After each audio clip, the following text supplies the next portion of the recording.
존경하는 이치우 의장님과 선배 동료 의원 여러분, 그리고 허성무 시장님을 비롯한 관계 공무원 여러분 반갑습니다. 전홍표 의원입니다. 딸을 때리긴 했지만 죽을 만큼 배를 짓이기진 않았다.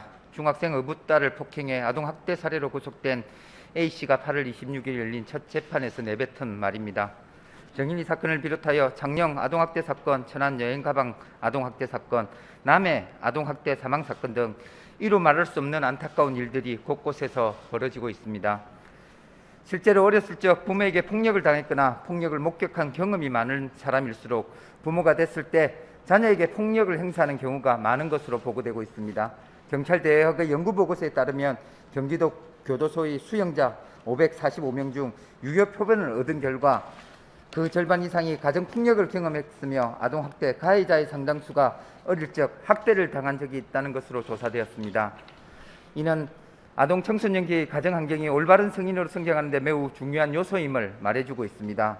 이제 이런 악순환의 고리를 끊어야 합니다. 우리나라는 세계 경제 10위권을 넘나드는 선진국이 되었습니다. 이제 아동학대 방지와 안전 보장을 위해 제대로 된 정책 실천이 필요한 시기입니다. 아동학대와 관련하여 우리가 알아야 할 사실이 있습니다. 보건복지부 아동학대 통계에 의하면 아동학대 사망사건은 2016년 36건, 2017년 38건, 2018년 28건, 2019년 42건이 발생되고 있으며 지난해인 2020년에는 43건의 아동학대 사망사건이 발생하였습니다. 이 중 1세 미만의 아동이 20명으로 사망 아동의 약 47%를 차지하고 있습니다. 매년 죽임을 당하는 정인이가 우리 곁에 있는 것입니다. 더 불행한 것은 아동학대 행위자로 지난해 기준 25,380명 중 82.1%가 부모였다는 것입니다. 옛말에 콩 심은 데 콩나고 팥 심은 데 팥난다라는 속담과 부전자전 모전여전이라는 사자성어가 있습니다. 이는 가정은 개인의 사회성을 형성하는 가장 중요한 집단이며 가정 내 생활 경험과 학습은 성장기 자녀의 성격 형성에 매우 큰 영향을 준다는 의미입니다. 인간이 태어나 처음 만나 관계를 맺는 부모의 행동은 자녀에게 모방의 대상이 될 가능성이 매우 큽니다. 특히 자녀가 부모의 폭력 행동을 자주 접할수록 갈등이 생겼을 때 해결을 위해 폭력적 방식을 거울처럼 따라하게 되는 것입니다. 2021년 창원시 아동학대 발생 현황 자료에 따르면 창원시 아동학대 신고 건수는 2019년 373건, 2020년 432건, 2021년 6월 말 현재 294건으로 매년 급속하게 증가하고 있습니다. 연말에는 이보다 훨씬 더 많을 것으로 예상되고 있습니다. 코로나19로 인해 가정 내 아동학대 발생의 위험이 커지고 있지만 대면 조사나 상담이 어려워 잘 드러나지 않는 경우가 많이 있습니다. 또한 코로나19의 장기화로 부부싸움, 가정폭력, 돌봄 스트레스가 증가하고 있으며 아동학대의 위험성이 사회 문제로 대두되고 있습니다. 우리 시는 아동학대로부터 아동을 안전하게 보호하고 가족을 지원하기 위한 창원시 아동보호 전문기관을 지난 7월 1일에 열었습니다.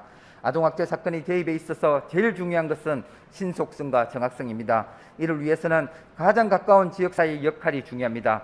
이번에 개소한 창원시 아동보호 전문기관은 전문성과 접근성을 토대로 지역사회 내의 아동학대 문제를 해결해 줄 실마리가 될 수 있을 것입니다. 아동학대는 초기 대응뿐만 아니라 예방도 중요합니다. 이러한 역할을 제대로 해낼 수 있도록 인력 중원, 역량 강화 등을 위해 정책적 관심과 예산 지원을 당부드립니다. 아동학대는 더 이상 가정 내의 문제가 아닌 우리 사회의 문제이자 명백한 범죄 행위입니다.